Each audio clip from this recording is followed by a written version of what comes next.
Well, hello everyone. My name is Karandeep Sodi, and I would like to welcome all of you to today's Graphite Financials workshop on how to build a financial model. This workshop will be led by Paul Bianco, CEO of Graphite Financial and former VC at FFVC, who will share his insights on building pro financial model for VC-backed startups that not only wows investors but also helps you run your business more effectively. We greatly appreciate the overwhelming support to this workshop. And now, to give a brief overview of Graphite Financial, I would like to invite Josh Leider, Manager of Business Development at Graphite Financial. Josh, over to you. Hey everyone, how's it going? I'm just gonna share my screen here, and we'll get started. Okay. So Graphite Financial, I guess I'm here to give an intro on Graphite, but I'm also going to tell you the story about how I got involved with Graphite, which I think is relevant to the story. I'm a past founder. I had a small meditation company before this, and then a wellness company before that, before I got involved with Graphite. And for both of those companies, I managed all our accounting and finance, all of our bookkeeping, all of my modeling, all of my taxes, and it was a huge time suck. As a founder, I should have been spending my time on many other things, and it actually held me back from a bigger acquisition of my last company.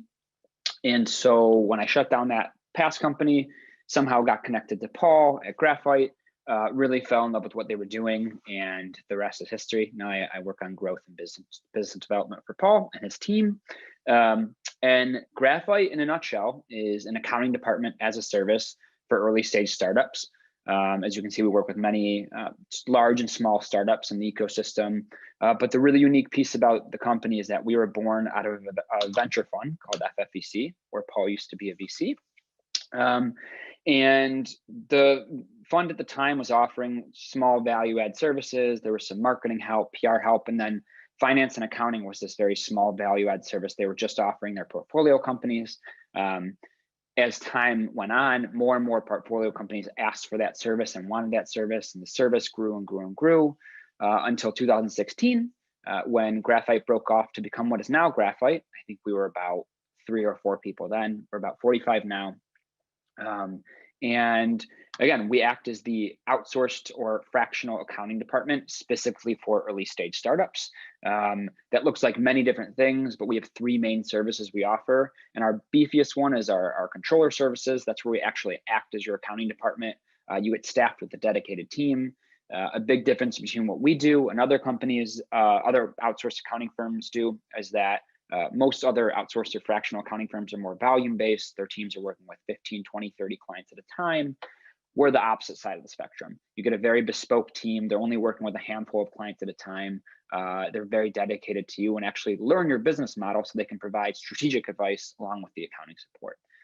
We also do a lot of financial modeling and CFO support for our companies, helping them build out financial models. We can sit in and act as their fractional CFO to kind of help them steer the ship and plan for growth. We offer tax services as well to all of our accounting clients. We're very, very focused on technology and infrastructure, helping you build out scalable and proper infrastructure that will work with you as you grow from 5, 10, 15, 100 employees, and just setting the things in place to make your life a lot easier as a founder and as an operator. And then, yeah, the last thing I like to say is there's a lot of value in working with a fractional firm. You get a lot of heads at the table, a lot of experience. Graphite is just a kind of a hodgepodge of founders, investors, VCs, accountants. But another perk of it is that it tends to be a much more efficient route as well. You don't pay a fractional firm for vacation time, downtime, benefits, etc. You're only paying for what you need. So it ends up being very efficient for startups as well, which is usually important when you're a bootstrapped growing startup. And yeah, if anyone is interested or needs accounting support from Graphite, whether it's accounting, CFO support, financial modeling, we'll send a follow-up after this. Just ping us. We're very unsalesy. We're very consultative in nature, and we're always happy to talk to a new startup and hear about what you're working on. But with all that being said, I'm going to turn it over to Paul and get this started. He's going to lead us all through a really, really awesome financial modeling workshop. Awesome. Thanks a lot, Josh and Karandeep, for kicking this thing off. And thanks everyone for joining. So I think, Josh, I by me sharing my screen, I kick off your screen. So give me a second here. Yes, so I believe so.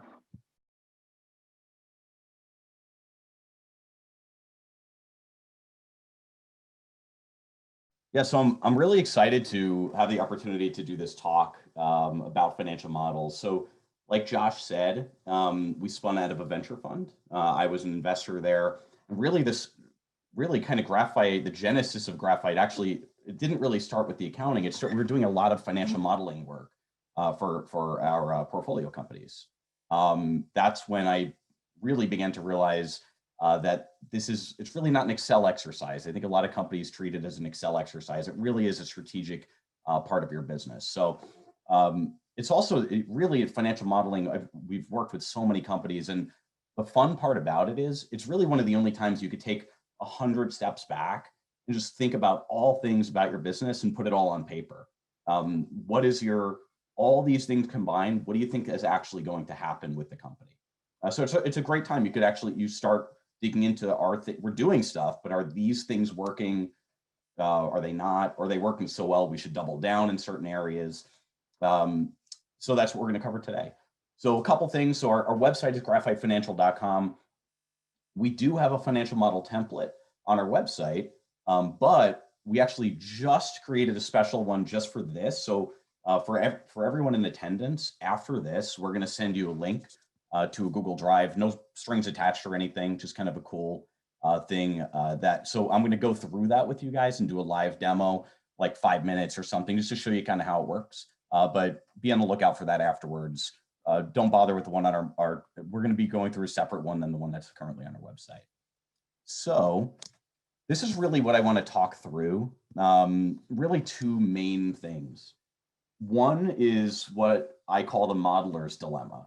And this could be the founder is often the person doing the model too at the beginning.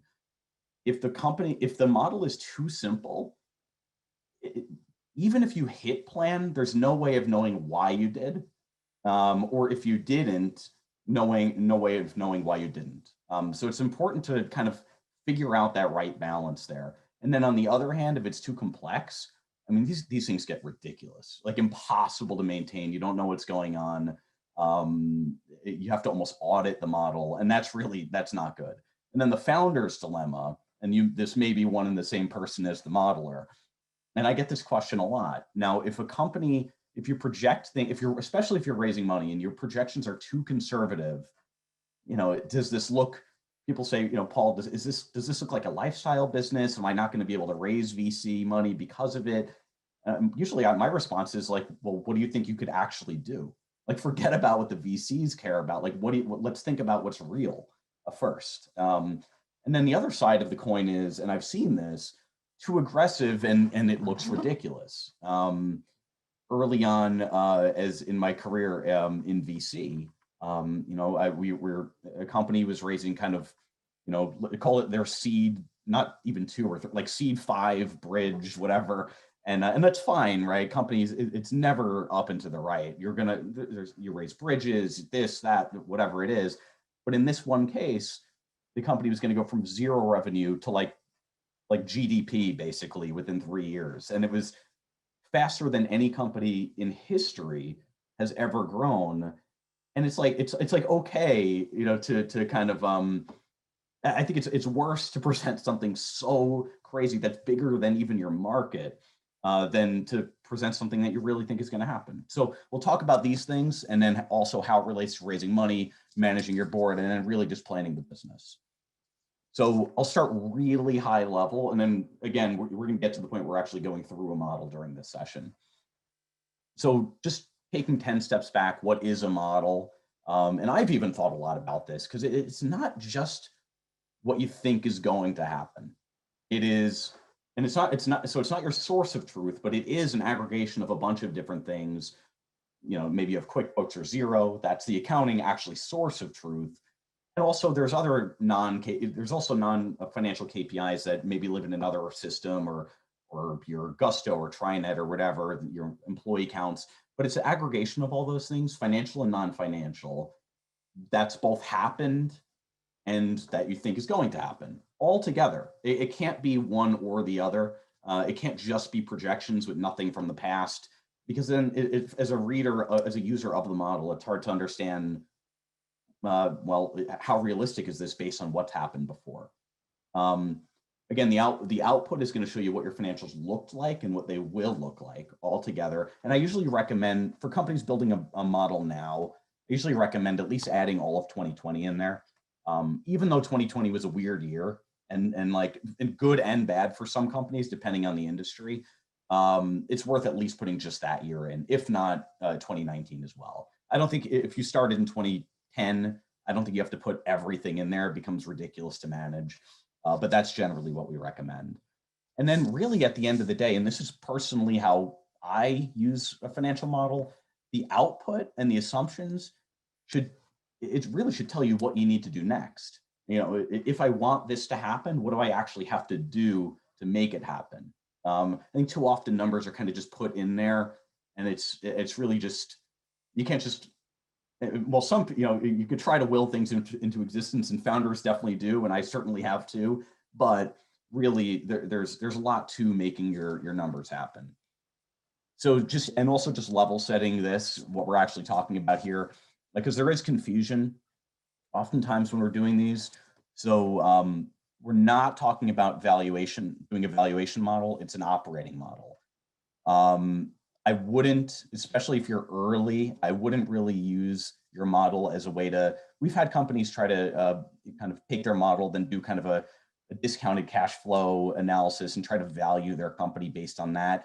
It just doesn't make sense at the seed stage or even or at a certain point, the numbers begin to make sense when there's product market fit, but it's really just a way to run your business, understand what's going to happen. Now, I'd say the number one reason companies come to us to help them build their model is because an investor is asking for it, or a board member or something like that. But really, it's something you should use not every day, right? You don't have to you should be talking to customers, building product, not every single day, but you should be using this to help measure and kind of run your business, understand what's going to happen. Again, it's not an Excel exercise, though you build it in Excel, but it really should be an exercise in understanding your business. It should have both a P&L, balance sheet, and cash flow. You don't have to be a finance and accounting expert. Our template that we're going to share with you guys for free after this, we'll just have that built in. You don't have to do anything there. It should not be 40 tabs. It should be as simple as you could make it. And then without being too simple. And again, it should map to your real life accounting. And yes, it is a spreadsheet, though the same way that Carta dominated kind of Excel cap tables. I do think that's going to end up happening here. I think there's just a lot more nuance and complexity here, building financial models for companies, because there's so many edge cases versus a cap table. But I do think that will end up happening. So I'll go through a couple lessons basically. So lesson one is to keep it simple. Now, I guarantee these are, maybe not real quotes that companies have said to me, but like slight exaggerations of what has happened before. And basically they Frankenstein if they get too complicated, and you kind of add in layers of complexity upon layers of complexity, assumptions on top of assumptions. And then you end up with like almost being to the point where you have to audit your own model, and you don't remember how things are flowing or how it works. Too many formulas, trying to get too fancy with Excel. Again, you need the Excel to work, but if you can't understand what the formulas are doing, it's a problem, obviously, because if the person building it can't even remember, then no user, no VC, even an analyst or a really great analyst at a VC fund is going to be like, I don't know what this formula is trying to do here. I'd say the other biggest thing is, there could be so many versions.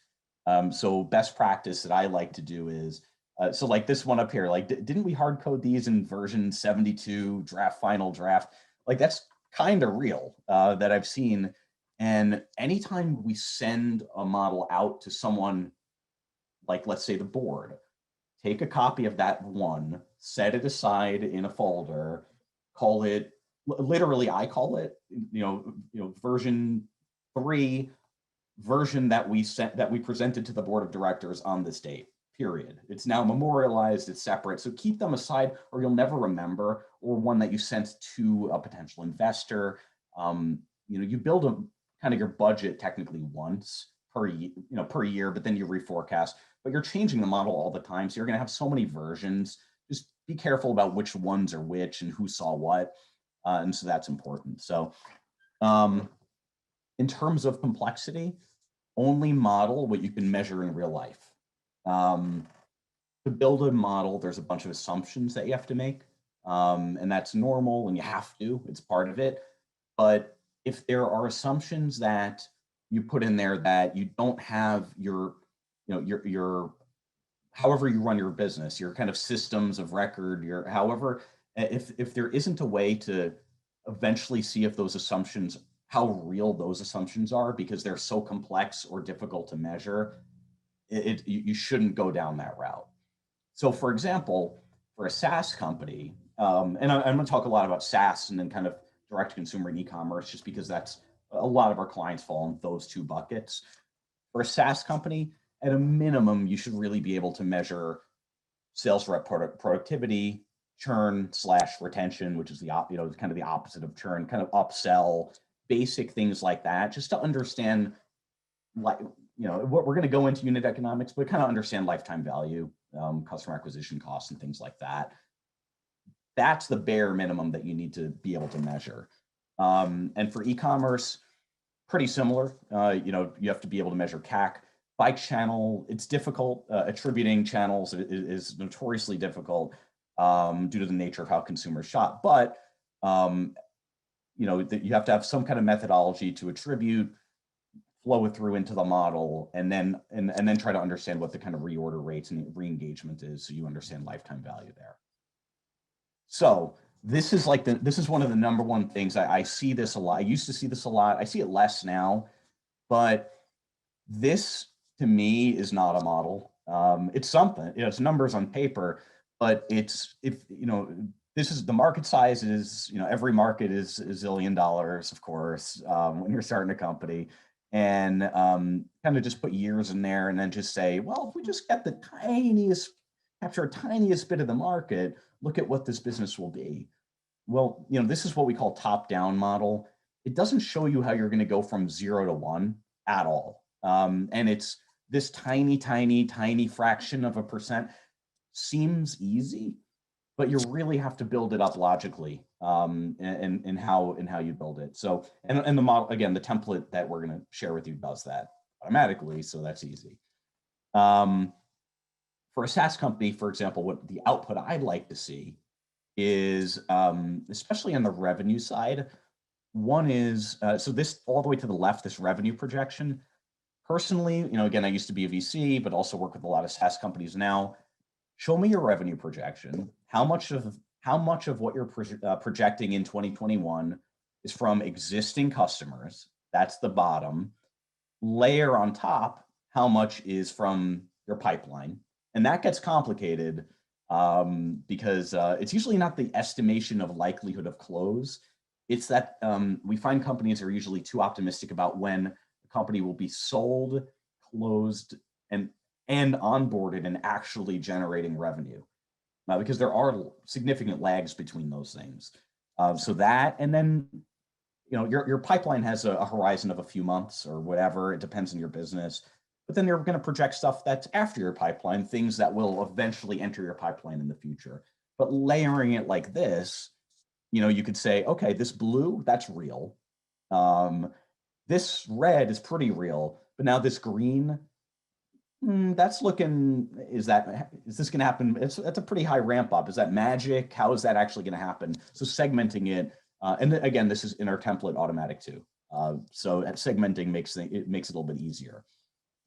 Now so the biggest part of building a model is everything from revenue all the way through revenue and cost of goods. And we could talk about what those are, through gross profit, and then how you get there. So generally sales and marketing. That's the biggest piece, but most companies are very, very similar across the board otherwise. So, every company has payroll. Every company spends some amount on marketing. Every company has some kind of technology, SaaS products that, add up and absolutely kill you. Rent, maybe not now, with a lot of companies going remote, but some kind of physical space, travel, meals. These things are pretty universal. So the good news is projecting this stuff isn't that hard to do. It's just it's a function of just sitting down, thinking about it, really planning at least a year ahead. So this stuff you could just do during a couple working sessions with different department heads, or if you're a small company, just the CEO comes up with these numbers, or founders. It's the revenue side again. So sales and marketing, whether or not it's direct, like sales rep, sales reps driven. If you're B2B, or if it's more of kind of paid advertising or whatever it may be, you have to be really thoughtful. That's where the unit economics really come into play. And that's why, if you get that wrong, the whole model is basically tells you nothing. So, so the good news is, it really 80% of the model is basically you could do very, very quickly. The rest you have to spend a lot of time on. Now I'm going to do a very quick tangent on unit economics before diving in. So the way we build our models, again, there's some driver to how revenue is happening.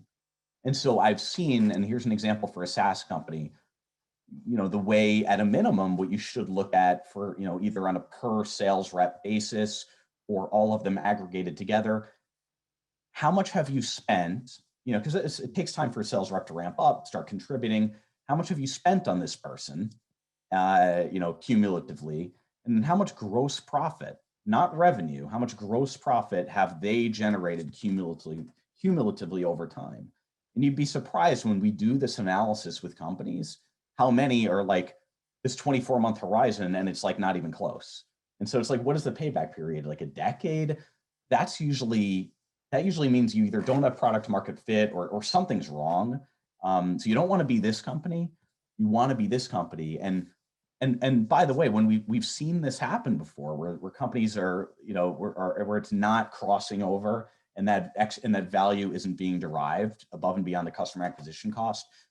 And usually it just means a little bit of a pivot on how you go to market. And I've seen a company go from this to, not a unicorn yet, but I think they will be, because they changed the way they were selling. If they continued down this road, they would have been turning $1 into 50 cents, just at scale. And maybe no one would have noticed either until eventually someone would have. And then on the consumer side, retention's really everything, or reorder, depending on what type of business you are. So I'm just showing two examples here, two different retention curves. So the good one is the yellow one, and this is showing how much revenue is derived from the subset of customers that joined in a given month. And so, yeah, you could tell that the yellow one is way better than the blue one, but to show you what that means money-wise, so this was the blue one, the bad one. Takes 24 months to catch up there. Now the other one here is actually this. So it makes that much of a difference. So literally everything in this piece between the, after they cross, is pure incremental profit to the business that you could reinvest in growing the business, or sit on piles of cash, or however you want to manage your excess cash flow coming in. But it's crazy how much of a difference retention makes. So paying attention to that as you build the model, but also just generally part of the business. So I just want to go on a little bit of a tangent there. And then in terms of CAC and LTV and other unit economics, we prefer these charts, because when companies are showing their CAC LTV ratios, it's always some weird different sort of formula, and it's like never universal. So just showing payback over a period of time is way easier. I personally, for me to grasp, maybe I'm more visual, but I think it just tells you more. It shows you the payback and then just how much incremental profit you make on top. Just be careful when you're doing that and presenting it in your decks. Lesson 2 is to know your numbers. And models are based on assumptions, right? So you just need to know those and be able to defend them through a diligence process. Very easy at the angel stage, right? No one's really gonna ask you anything, to be honest. Seed, depending on the fund, it'll be a little bit more intensive.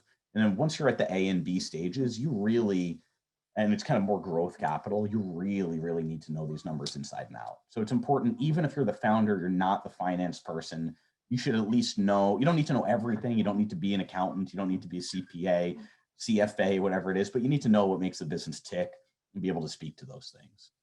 And so it's funny how things have changed. And I started in VC in 2013.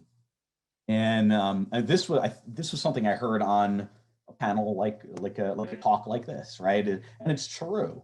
Financial models are usually wrong, but again, you want to know why they're wrong. But what I've seen change is just I've seen an increased focus, especially at the stages where companies have achieved the product, kind of product market fit, and it's more growth capital. It's like seen from the accountants, like VCs are really diving deeper. Maybe it's anecdotal, but personally, I've noticed they're diving deeper into the numbers, really wanting to understand unit economics and what makes companies tick. And then again, as it relates to, I'll just touch on this super briefly. VCs will ask for a model. I'd be surprised if they don't. Make sure that your model ties to the numbers in your deck, and you'd be shocked how many times it doesn't. It needs to be like one. Again, it's your record of truth. Use the model as the main thing. Don't do off to the side calculations that now don't tie, and it adds questions, and then people start wondering if you're just making numbers up. And the other thing I'd say is at early stages, sloppy finances overall, I've noticed has generally been a proxy for sloppy execution generally. And the reason is it's just when important things are put to the side, it tends to be a turnoff. Not every investor, but for some. I'd say unit economics are under a lot of scrutiny now. I think there's just more of a general understanding in the VC ecosystem as it grows and matures about what the numbers are, what they mean, even at earlier stages. Just let's at least talk through what this thing is going to look like. And again, poor unit economics usually means poor product market fit. It's just not there yet, and that's okay. Once you hit product market fit, it's kind of a science at that point, and just not just a math game, but like you can kind of figure out what the business will look like. But again, so if you start seeing that as you build your model, you look at your historical numbers, maybe the pricing needs to be different. If you're not kind of paying back on time, maybe the margins need to be improved, or maybe it just is you're just spending a lot of effort trying to sell, and it's a difficult product to sell because there's something missing. And then again, lack of product market fit just means more risk for VCs. They're in the risk business, but if risk factors could be taken away, that's great. And again, I think it's important. I'm talking about different areas companies can go wrong. No startup is always up and to the right. I think it's important to articulate especially if you're raising like a bridge or a second bridge or whatever it may be, why is now different? What is this million, the million that's going to change things, or are we kicking the can down the road? And then I guess the final thing just to talk about on this slide is it really just isn't about runway, but it's about runway relative to what you do with it. So if you raise $1 million, and with that $1 million in a matter of 18 months, you've like 5x the value of the business, that's money well spent. But if you raise $1 million and at the end of the day, the business 12 months goes by, 24 months or 36 months, let's say you really just hang on to that, you hoard the cash, you don't really invest, and then the business is kind of worth the same all that time later, that's obviously not good. So we also, in addition to the Excel exercise we help companies build, we also try to help companies talk through what the business will look like, what that means for future fundraisers. So this is really important. Maybe the most important, I guess, lesson or thing I talk through out of anything that we talk through today. And it's very difficult as a founder, especially a first-time founder. You've never managed a board before or have investors around the table. It's really important not to fall into that pressure of putting a plan in place that even you as the founder who knows everything about the business inside and out if you don't believe it's even remotely possible. If you don't think you're actually going to do it, but nonetheless, you get a request, show me a plan that says this. You put it together and you hope maybe they know better than you. And then you end up in a trap where you misplan, you execute on it. It required you to burn more money, make some key investments. You run out of cash fit quicker than you thought because things didn't quite come into fruition, probably like you originally thought. Now you have to raise money again. Do you present when you're raising money, do you present a plan that's now worse after an investor's kind of been not burned, but that you've misplanned before? So it's important to make sure your expectations are lofty, because you're in the growth business as a startup founder, but also actually realistic. So in other words, a company a model should help you actually make decisions. It shouldn't just be this exercise of this kind of never-ending loop of missing plan, asking for more money, presenting it to an aggressive plan again, getting money based on that plan, missing that plan again, so on and so on. You'll just lose faith of everyone. So it's better to just be upfront about it, about what you think is possible. So again, a model should answer a few questions. When are we going to run out of money? The unit economics that we talked about before. Are we turning $1 into 3 or $1 into 50 cents? And over what time horizon? Needs to be realistic. What's working, what's not working. You need to be able to do scenarios and things like that. So again, I guess I spoke to this on the title slide here. Again, but there's that nuanced, too conservative, you're a lifestyle business, too aggressive, you're out of touch with reality. And it's funny, the way we usually see this coming into fruition, there's this kind of Q4 conundrum where everyone just kind of, the year is just starting out. You want to meet a certain milestone, either it's an ARR number or kind of, as of December of a given year. And we just see Q4 for some reason being this miracle quarter for all companies, because it just seems far away, I think. And you kind of use that quarter to say, hey, look, all right, we'll get everything in place, but really I think the growth will happen in Q4. Just like, and it's possible, just be mindful of it when you're doing it, because it's just is very common. And it's very possible to kind of just fall into that same, like, oh, yeah, well, I think we'll get there. That's like, forget it. That's like almost a year away. We'll get there, but just be mindful, make sure that, look at the numbers, look at what your team will look like at that point. Can you actually do that at that point?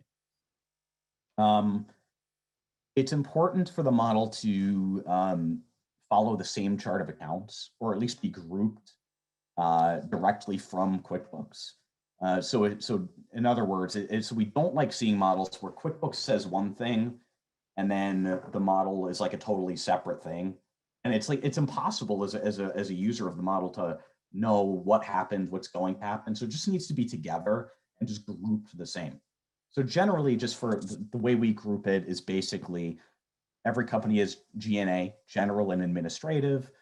Some of it's people, some of it is other stuff like rent or the different SaaS tools and whatever, I don't know, phones, like whatever kind of things. R&D, which is like your product and engineering. You have people, and then there are other things, right? And then same thing, sales and marketing. You have people, and then there are some other things, meals and entertainment, whatever it may be. That to me, that's a very easy way to just group, especially for a SaaS company, very easy way to group things. And then you could look at layers like, all right, just how much of my overall expense is just the team. And you could just carve that out really easily doing this. How much is other stuff? And then you could look at it, drill down a little bit in these buckets. So I generally prefer doing that. Again, our template has that as well. Now, I think what I want to just do next, I'll spend about 5 minutes just going through a live demo rather than doing this last session, given timing. I've taken a little bit longer here. And it's one and the same anyway. So I just want to show you guys what this thing looks like. Again, we're going to be sending this exact template to you guys afterwards. So we built this in a way where there's just a handful of steps that you have to follow to get the model done. One is you type in your company's name. This is, I didn't check if this is real, but I'm calling it theinternet.com. Very 1992 of me. Next is you map your current P&L from QuickBooks if you have one. So you just go here. It shows you what to do in QuickBooks, what to run, and you literally just paste it in. You paste it in. And then in this column, you just type in what it is. So, total revenue. So this total income line, you just map it to revenue. There's a drop down, sales and marketing, whatever it is, direct, people. There's a couple different factors here, and you just go down the list and just make sure you choose everything correct. Choose everything and map it over, and this will end up mapping into the model. Go back to the quick start. Go to the balance sheet tab. Do the same thing here. Paste in your balance sheet from the beginning of 2020 through the last closed month that you have, which I'd imagine for most companies at this point is February, because March just ended. You'll probably have your March numbers within the next few days. And you kind of go through, is it cash? Is it accounts receivable? This is just telling the model what your real life numbers are. Then go back here. A couple things you need to do here just to make things tie. Tell the model when real life ends and projections begin. So you just go here, put that in February 2021. We already did that for you. Do a couple basic assumptions around your margins, around how quickly you collect cash from customers. Some companies it's immediate, right? If you're selling things online, if you're selling to large customers, it sometimes takes a lot longer than that. Payroll assumptions and things like that, very basic stuff.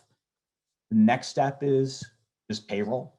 You just type in your employees, your employees, the name, location, what bucket they're in. Is it G&A? Is it sales and marketing, research and development? When they started, it's like, I can zoom out, and just what their salary is. And that's really it. Everything else will just flow through automatically. You don't have to do anything else. And so I should say the template we're going to share is more for SaaS companies. If you're in e-commerce or some kind of different, maybe a marketplace, so let us know. We're creating a new template for that too.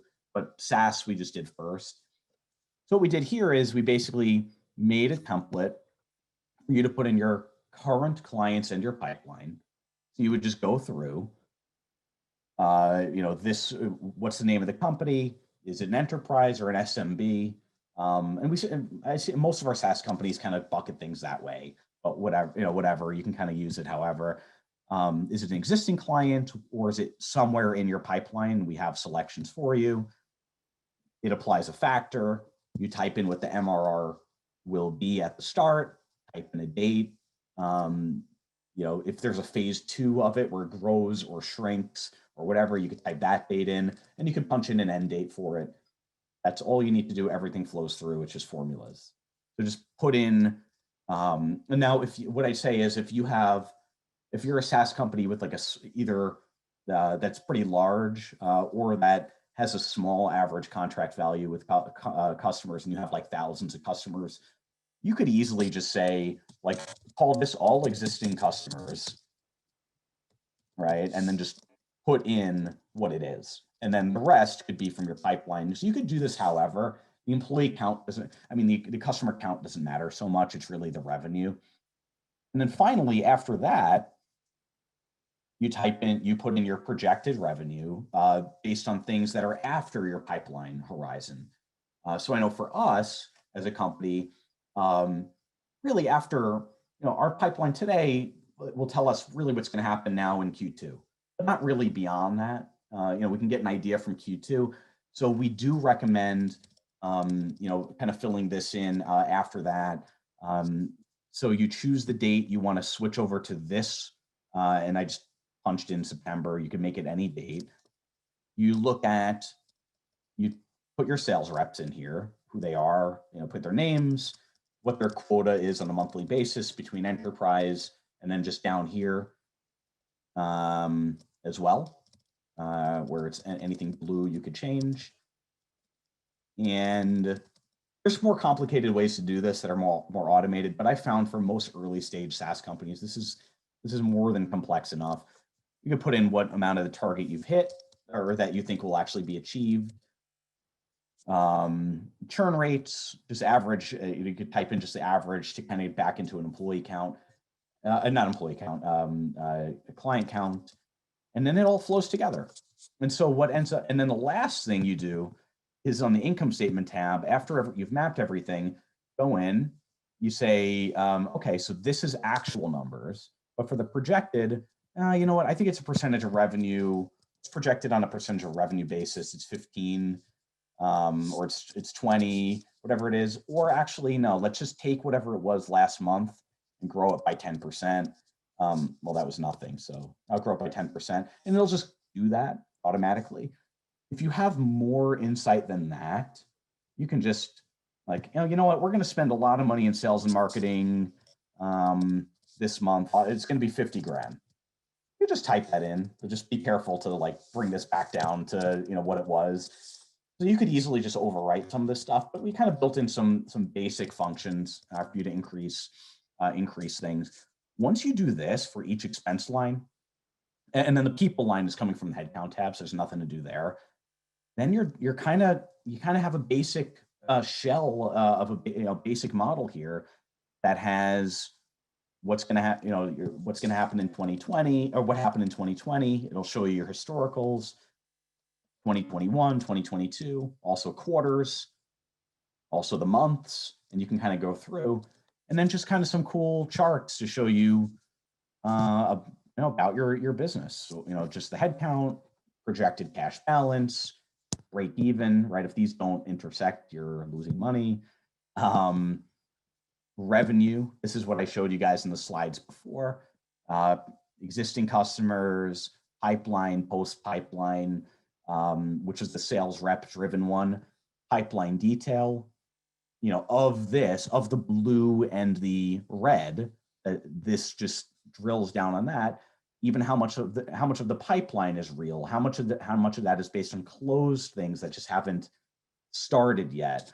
We've signed the contract. How many of them you've sent the contract? How many have you sent a revised proposal, or sent the first proposal? Whatever it is, we built a bunch of factors in, just to even show you how realistic some of these things are. And so really, at a really high level, again, what we've tried to do with this is just make a really easy way to build a basic model. And again, every company's different. You're going to want to layer some complexity onto this because every company has some kind of special circumstance or a slightly different business model. And so that's obviously what Graphite helps with. But you can get started, kind of with this template. So I can kind of go back over quickly to the slides. And yeah, I mean, I think just the biggest thing here is just got to be careful in the model of making sure that it shows you when weird things are happening, and in your actuals too, right? If you have one business line kind of like a cash cow and then others that are losing money, it's just figure ways out to just demonstrate that and dig into. So we recommend kind of, if to the extent you're large enough for it to make sense, creating kind of product line levels or whatever it may be.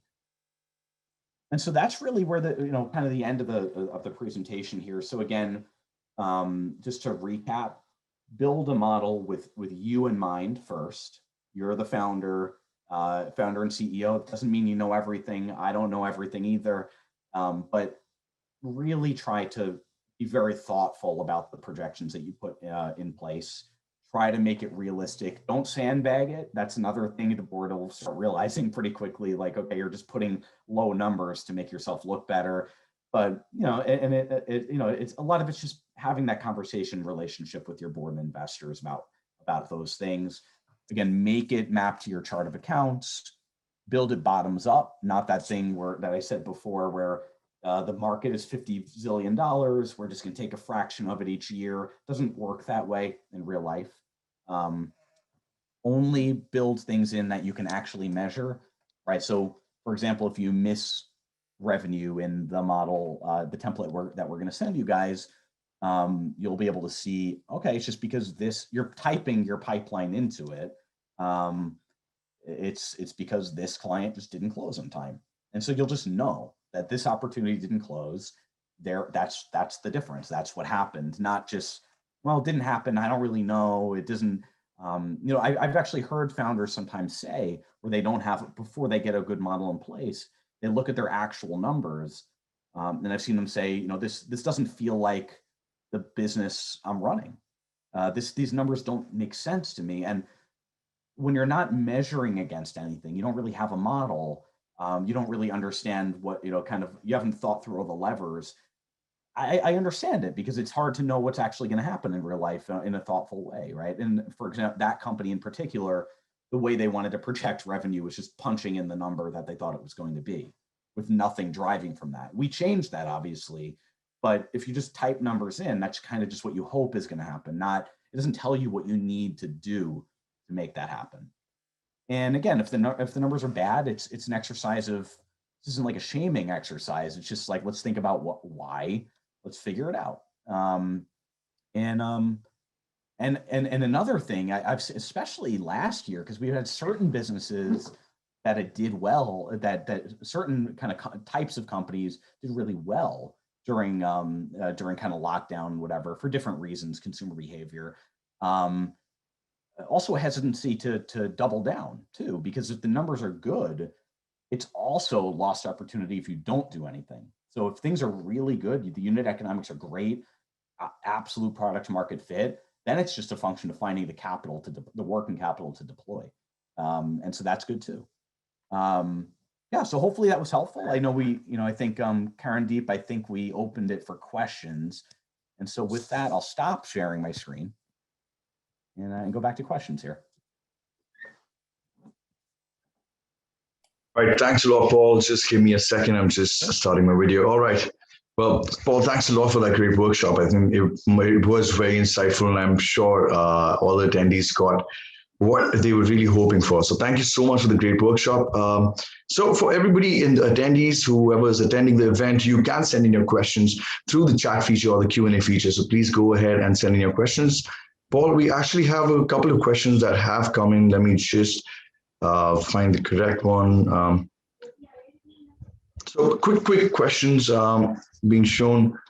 Okay, so in the model being shown, where do you include subscription fees and their evolution over time? Oh, sorry, say that again.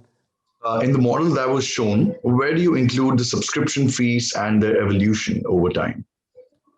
Yeah, so basically what you could do is for existing customers, you could use kind of that phase 2 if you think you're going to upsell them, or you could just put that same customer in as a separate opportunity, and that could kind of be your upsell.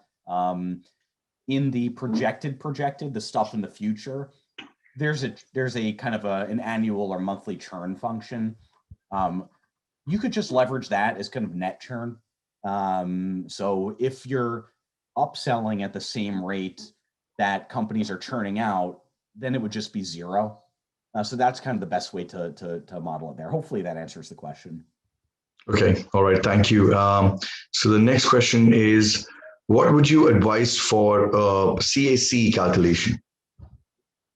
Yeah, so for this one, if you're talking about for SaaS, you're going to need to put in your entire sales team and everything like that. But separate from the model, for CAC, what I would do is for a SaaS company, if you only have, it's funny, we get really complicated sometimes when I'm speaking to companies and I say, well, how many people are on your sales team? And they're like, 2.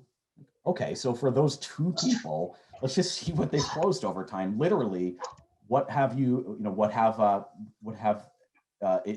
it cost the company cumulatively over time for that person? What have they closed? I think that'll tell you more than even trying to back into what CAC is. CAC could be really tricky with SaaS companies when there's kind of like chunky, large contracts that close periodically. So doing it on that kind of in that visual way I find is way, way easier. So I would just do, and I think we're going to show a recording of this or share the slides or whatever. So I just do it in that same way I went through in the slides. It's like a very first step. Okay. All right. Thank you. So actually, the second part of the question came in later. So this question was actually supposed to be for an e-commerce company. So if anything changes accordingly. Yeah, no, then it changes a lot to completely different. So so for an e-commerce company, it's really tricky, and this is where we find companies that they trip up because there isn't an easy way to do attribution. There's tools, but coming up with a consistent just attribution methodology, and by attribution I just mean if a new customer buys something on your website or app or whatever for the first time ever, just being able to attribute where they came from to begin with.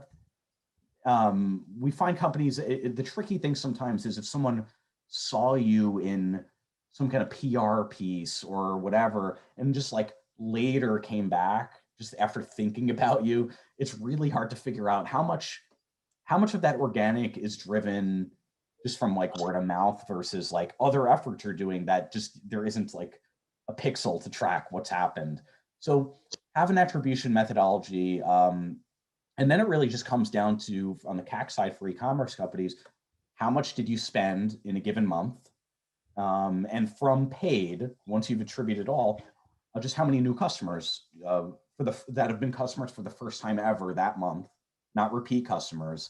So what you've spent this month versus what you've, all the new people that have come in is the way to do it. And I think the one important piece to layer on top of that is it's depending on your subscription, on your model, right? We have some e-commerce companies that are kind of one-time purchases. Some are subscription, and some are kind of a hybrid where it's kind of like, it's just a product that lends itself to people buying it again and again, but not necessarily subscription. So depending on your model will depend on, so what we like to do is figure out what the economics are, and that should then inform you what your customer acquisition cost should be at a maximum given your risk tolerance, right? So let's say your first order profitable. So on average, let's say you sell something for $50. Your average cart is like $50, 50% margin. So $25 gross profit on that order. And then on average, your customer acquisition cost is $25. So it's zero now, but if you're, and that's completely fine. If your reorder or engagement is really great after that, that's incredible economics actually, right? But if it's a one-time, something someone will buy one time ever, then that's obviously not good. So it depends on your product basically. So that's how to calculate it, but also how we think about what to do with that information. Right. Okay. I completely agree with you as well. So will this model translate well to a service-only organization though? Yes. Okay. Yeah. So this is pretty similar to actually what just I use to run Graphite. To be honest, it's very similar. Ours is more customized, and it kind of tells us, given certain demand levels, what does the supply need to be in the future. So like, there's a lot you can layer on to these, but I didn't want to like boil the ocean with a template and make it so complex that no one will know how to use it. So like, and I recommend doing that, by the way. But like to start, I think it's nice to just be able to put some things in, see what it looks like, then start having those conversations about what to do next. All right. Well, thanks for that, Paul. So the next question is for DTC or e-commerce companies. How do you project out LTV for much, much later in life? Do you use a sophisticated curve or some basic assumptions? Yeah, so it depends on it depends how much data you're working with. But what we find is, one of the first companies that I was part of at FF Venture Capital was Plated, a company called Plated, which was one of the bigger meal delivery companies. And that's really kind of where I started learning quite a bit about just retention curves and things like that. And basically what we found is, there's usually a bigger drop off at the beginning. And we see this consistently with our e-commerce companies. There's a drop off, but then that curve lessens. And then eventually you get to a point where we basically call it terminal retention. where it's never really, it never dips much below a certain level. Like that dip, that churn each month decreases substantially over time. So when you're talking about really far out, we just try to come up with what's a reasonable, based on data you have and based on industry data, what's a reasonable terminal retention rate that's going to basically be in perpetuity. Right. And so, as a VC, what was the most important piece or pieces of a startup's financial model when you were considering them for an investment? And what did you put a lot of weight on? So at the seed stage, it was more just that they were thinking about the business model, right? Especially if it's pre-revenue, thinking about how this is going to work, demonstrating how it's going to work. You know, a lot of it was just about the conversation with what's going to happen next. Or when you're pre-revenue, that again, there's a reason for that. That means you're building the product still, so there's not much data to work with. So it's really just the thinking around it is, to me, was like, okay, this, you know, these founders have really thought this through, and what they're saying today probably won't be happening in a year when they launch the business, launch kind of the revenue side of the business. But at least it gives me a lot of comfort that they've thought a lot of it through, at least. And then for A and B, because we were a seed stage fund, but we did follow quite a few follow-on. That's when it was a little bit more, we were digging deeper into unit economics, what has happened, what's going to happen, is it realistic? Is this company just, one of the biggest things, again, I said this very briefly during this session, but you know, is this, especially for like a bridge round, is this, and that's usually often for a company that just hasn't gotten to the point where the milestones to get to that next level. Really, it was just a function. It was really just us thinking, like, is this gonna happen? Like, what's actually changing now? Is this, like, why are these numbers now? Why are things getting better today? Why is this million the million that makes the business start going up and to the right? Like, or is this kicking the can down the road? I'd rather, and like, we still back the company. Like, just want to have the conversation. Like, let's think through what changes we need to make, not just like hope it gets better. Well, thank you, Paul. Thanks a lot. I think for any upcoming questions, we will try to share them via email with you. So it's about the end of the workshop, and I think this is great. For everybody in the audience, there will be a feedback form in the chat that will be pasted by the Graphite team. So please go ahead and just a second. So please go ahead and fill in that feedback form as well. Your insights are very valuable to us, and of course, improving the entirety of the event and the workshop as well. So thanks a lot for joining in.